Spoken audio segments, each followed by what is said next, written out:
Welcome everyone to my thorough analysis of the Callisto Protocol. This review was done per the PS4 and PS5, so I have a bit on my mind about this one as we commence. The game was developed by Striking Distance Studios, a studio team who are the new boys on the block. The creator actually pioneered a little survival horror extravaganza that you might be familiar with. From the blood-soaked hallways to the words cut off their limbs being utilized, etc. This was the brainchild behind Glenn Schofield, the original director of Dead Space 1. I'm not going to lie, this game was announced during a time where Dead Space Remake didn't even exist. The Callisto Protocol was the first instance where fans were pretty excited to bite into a steak, a potential successor when EA was too busy being lazy on the job. Did Callisto meet my expectations, or did I consider this to be an alien misfire? Well, first we have to begin with the gameplay, which caught an extreme amount of flack due to some improper learning. The method of understanding combat within Callisto requires unlearning some Dead Space traits. I know, that's a wild goddamn claim, but hear me out on this one. The combat mostly regulates itself as a melee-oriented deal. You'll be swaying left and right like Little Mac on steroids. These basic concepts were possibly sparked from the ideals from Mike Tyson's Punch-Out. When doing combat, you'll see an enemy start attacking you, you'll sway in the same direction, you'll sway in the opposite direction, and then there is a higher chance of the dodge failing if you happen to sway in the same direction multiple times. If you block, then there's chip damage that will be initiated, but you can unlock upgrades for less punishing standards. There's no timing window, so this will destroy novice players rather easily. It's like trying to fight dummy thick bees with your bare hands. You're gonna get stung without proper fortitude and gloves to reevaluate your situation. I think this notion confused people because adaptability is required for this mechanic. You might take a hit, but you will learn over time as you go along with the game itself, and that got me accustomed to having this sort of mentality to dodge and learn there's no dodging window and apply myself to what was going on as the game taught me further. After further fiddling around with the Ultra Instinct, I eventually mastered it. This was after all trial and error began knocking at my door. Enemies will swarm you like sharks who are attracted to blood and water. They'll range from repetitious tall guy to invisible creatures and enemies that will explode on contact. I really liked how the biophage looked extra disgusting. That said, I would say that these looks are only skin deep and the biophage would not be loved by their own mother, and this sort of reflects on how the game just has that presentation, but there is repetitious factors to the enemies at hand. I think it wasn't enough enemy variety in general. You're still going to be batting the same 4 or 5 whack-a-mole monsters over and over and over and over again. Enemies have mutations, surely, where lingering tentacles will pop out of their body like Norwegian Crisco from The Thing. I think it was entertaining to see that they tried to do something different, but it's just really a health buff. It's a health buff for the enemies where you beat their tits off with extra violence. I would have loved to see something unique where you could maybe shoot off someone's head, and then as we fight for our life, we see that the head could still attack us once detached from the body. It's similar to the creature that was in Dead Space 1 called the Divider. It's a creature that fans out to kill Isaac Clarke when that creature is blown apart by conventional weaponry. You'll have to hands, the leg, the torso, all crawling towards Isaac's location. If it's one Achilles heel that Callisto has to note, it is the lack of variety. And for a melee focused game, it needed more melee weapons. Sure, you got a cool stun baton that you can smack the shit out of things with, but you're mostly going to be using this throughout the entire game with no variation. You're telling me that I get a wrench shift for stealth kills, that I can use to sneak behind and stab people in the torso, but I cannot use this weapon independently for combat? Come on, man. This is cheap. Fighting multiple people at the same time will get you torn apart, and thus another superficial complaint yet again emerged. This is where the GRP system comes into play, and I would compare it to something like Kinesis from Dead Space. This time around though, it's a bit more refined when you can grab enemies from midair to force push them into environmental objects. Let's create a scenario. I'm one man whose body density is akin to a paper cup. I cannot survive out here against like 7 or 8 aliens. You have 7 or 8 aliens gallivanting in one area like complete idiots. All of them spot me immediately if I decide upon moving forward. At the same time, I notice there's open pitfalls around the areas, sort of like, you know, banisters or whatever, where I could toss like 5 or 6 people into a hole. That eliminates most of this threat. I feel like people are not paying enough attention. Please pay attention to your surroundings in Callisto Protocol. I cannot stress this enough.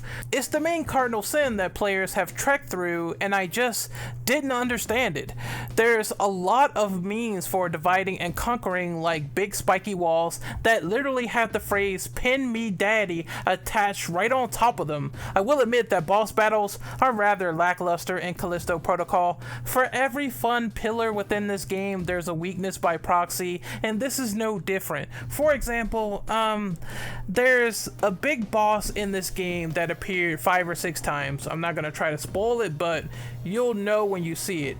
It's the same kind of battle, the same kind of thought process over and over. It really felt lazy after the 3rd romp. I was wondering, am I gonna get a more unique boss? But for that situation, I really didn't. Otherwise, there is differing bosses in the game, which again, I won't spoil. Otherwise, I really didn't struggle on them too much when it came to their uniqueness in particular. Overall, the gameplay is fun, adoptable, enjoyable. It's a little rough around the edges, and it easily needs some sort of buffing and conflict resolution where they could fix and refine it for a proper sequel. You'll be tensed and annoyed, but I found this enjoyable. I thought this was a nice and challenging survival horror experience. Even if the repetitive nature comes with the terrain, know your build, upgrade your baton, upgrade your riot gun shotgun when you get that, and your GRP. I know it's a lot of vent crawling as well, which adds to the repetition at times, but it's second nature. I prefer that much more over just a generic loading screen any day of the week. The story could be summarized as Resident Evil in space. That's literally what it proposes itself as when you reach the colony chapter. Jacob Lee is a transport trucker delivering dangerous cargo throughout the known galaxy. As you would expect in a situation like this, things go horribly wrong. Jacob's friend is killed and the cargo is seized, and you'll be spending most of your time as a prisoner in Black Iron Penitentiary. An outbreak then occurs as inmates succumb to infection, so your only goal goes as follows: survive if they let you. That's the general gist, and I didn't find characterization in Callisto to be super compelling. Most of the lore can be obtained through audio logs, which is a prime case for show and not tell accordingly. For the glimmer of moments given with the solid voice work, we get objective-based storytelling. I'm dead serious when I say that my interpretation for this plot is characters barking orders just so they can meet up with Jacob later. This isn't something remotely close to journeys like The Last of Us, where the characterization is deeply enriching. There was something to be witnessed just from knowing the backstory of Callisto and the Callisto colony, how these avid dangers involving research has gone too far once they tried advancing human evolution. We see a bloated giant species somewhere in the colony chapter that caused all these illegal human experiments. The UJC discovered Subject Zero from the ordeal, a patient who retained their intelligence after viral infection. I think the UJC seems to be the next umbrella corporation, and honestly, I like nefarious scientists in horror games. Maybe it's the Resident Evil fan in me who loves all this? I have no idea. I really like Callisto's lore where it mattered, trying to create an alpha contagion and breed a superhuman as prime evolution. It calls to me. It's kind of cool, which goes double for the fact that Jacob unknowingly caused this outbreak. If the writing subscribed to grander humanization and deeper interactions, I would have had no other issues really. The presentation is pure delicious eye candy. Gore-soaked dark attainment is drenched throughout the entire atmosphere, from fog, lighting, and down to the sweat on Jacob's neck. Unreal Engine 4 does an amazing job for illustrating tonal atmosphere. Everything looks so frightening when it bursts on screen. This presentation is the type of presentation that is hell-bent on being right in your face, dead and front center. It only gets more crucifying when spotting all of the unique death animations. Jacob dies in some of the worst ways imaginable, via bisection, being eaten alive, having your whole face swallowed whole, etc. You could tell that some of the budget was slapped on the table good with some of these prevalent executions. The sound is minimal, quiet, and loud when it needs to be. It's loud when danger creeps around the next corner. In conclusion, Callisto Protocol was a mixture of things. Misunderstood horror classic is one of them for me. While I had an amazing time with the performance with barely any issues on the PS4 or PS5, I did see some slight bugs, like there were times where the background was phasing in and out and it wouldn't load in properly, so there was that. I'm pretty sure the recent patches probably fixed that. I completely understand if gamers were frustrated at the fact that Callisto Protocol had a very rocky start at launch. I'm talking, we had things like the animations being way too slow for healing, even though I didn't really have this problem because I managed to go around and stomp the alien enemies and they gave me health all the time, so I really didn't need like a lot of injectors until like late game when I noticed there was barely any of them. But yeah, they sped up that animation. They definitely sped up the animation for switching around the guns, because at first it took like 10 seconds, which was mind-blowingly weird. Like, I'm talking, I don't know why you have to wait 10 seconds to quick swap your gun. That makes no sense. Schofield was expedient and he managed to fix that as well. And now the game just like feels better. It feels more superior than it was at launch, and that's like a really good thing. While I am sorry for the people that dealt with the performance issues on Xbox and PC, I think that there was just some rushing involved with this game, which I'm going to talk about later. At the same time, you know what I mean, I did enjoy this experience, at least on PlayStation, so I'm only speaking for that version. Yet I do really feel for you guys. Like, I feel really bad for people who wanted to play this, they were excited for this, and the game just would not launch on Steam because there was a major fuck up. That being said though, can I really get mad about, you know, patches in this era when it could be like a very blessing and curse process? Like, it means that devs will probably launch something that's broken, of course, and then they have to fix it later. At the same time, it means that the game will not live with exploits or bugs forever if they do decide to patch the game. So I'm not really that mad or gung-ho against patches. I think they only serve to make the experience better when Glenn was on top of it, and he ironed things out, in my personal opinion, in under a week, which is something you really can't say about Cyberpunk, where people were somehow patient for 6 months and they decided to say, hey, an anime, and waiting for these bugs and fixes made Cyberpunk great again. So I don't know, maybe it's some double standards, if the shoe fits, wear it. I have no idea. I do think that's funny as fuck though. Either way it goes. That being said, I do believe Glenn Schofield is legit a man of wisdom. I think he is someone who definitely listened to the feedback, who wanted the game to have a pleasant launch, but he didn't get that. The reason why is probably because Krafton decided to rush him, and they feared that Callisto Protocol had no chance in hell against Dead Space Remake or Resident Evil 4 Remake or even Final Fantasy 16. Like, next year is a bonanza, and you see that with like some of the stuff being done with the DLC. I mean, call me a conspiracy theorist, but I'm betting money on this. On the PS5, this game felt like a dream as the haptic feedback locked up the triggers on every pulsing hit. 60 FPS is the way to play this title 100%. Of course, there's the unacceptable practices like New Game Plus being locked behind a paywall for the February 2023 updates. I just feel like this is one of those things that should have been instantly included in the package to give more replay value. Like, I want to go and spend money on my guns that I didn't get. I never got the secondary pistol in Callisto Protocol, and I probably never will unless I sell a bunch of credits or load an old save. You know what I mean? Give me New Game Plus now, but I have to wait until February. Fuck. It really is one of those situations where New Game Plus and survival horror is like chicken going on pizza. It's perfect, and things seem less plentiful without it. This game is not perfect by any means, but I cannot say that there wasn't heart poured into this one, that I did not enjoy it when it shined through.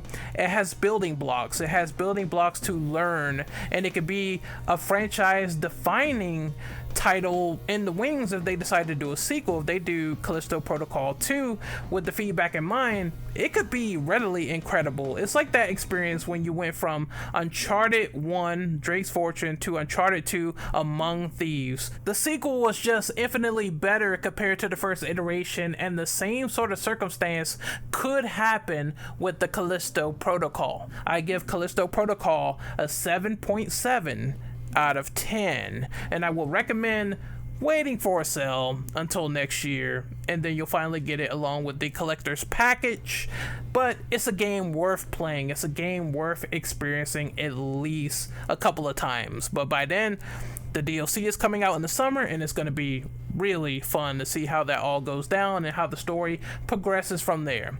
I'm Renegade Operative. I'm signing out. Hopefully you guys enjoyed my Callisto Protocol review. What did you think of it? I think that, you know, I tried to hit all the boxes and everything, but I really didn't super hate this game. I know there's issues, but overall I think it won me over. I think in the end it was winning me over time and time again. Even though there's frustration, there's tedium, you know, I adopted, I learned the game, and I found there was something cool there, you know what I mean? It was definitely some people having skill issues, like Maximilian getting body checked when not knowing there was an enemy behind him. Granted, there was some constructiveness, like when Let's Talk Resident Evil brought up the fact that there needed to be a 180 turn. I agree with that. It should have been a 180 turn, more movement options, and that could be further explored in the sequel as basic fundamentals. Overall though, what is there? This gameplay is like just so fun. I like knocking the holy hell out of the biophage, and I got accustomed to it really fast. Either way, that's enough of me yammering. I'm hot. I'm really like baking right now, so I'm gonna put a fan on and chill out. I'm gonna sign off, so I will see you guys next time. Remember, like the video, share it, comment on it if you want to talk about Callisto in the comments below, and let's, you know, get it going and get a conversation in the mix. I will see you guys next time, and remember, play this on the PS5 where things are a lot more succinct and it loads faster, and menus and UIs, they're a lot quicker, movement, all the works, because I will say that the PS4 version is capable of running this game at 30 FPS and dealing with the longer load times, but when you die and it takes like 55 seconds to load back into a scene, that is absolutely ridiculous. You gotta have this on next gen, you gotta have that next gen upgrade. It's just that fresh new coat of next gen paint with the PS5, and I couldn't have it any other way. I would say it definitely enhanced my experience when I switched over to that version. See you later, have fun, and like I said, peace out and enjoy the rest of my reviews coming up in the future. Thank you.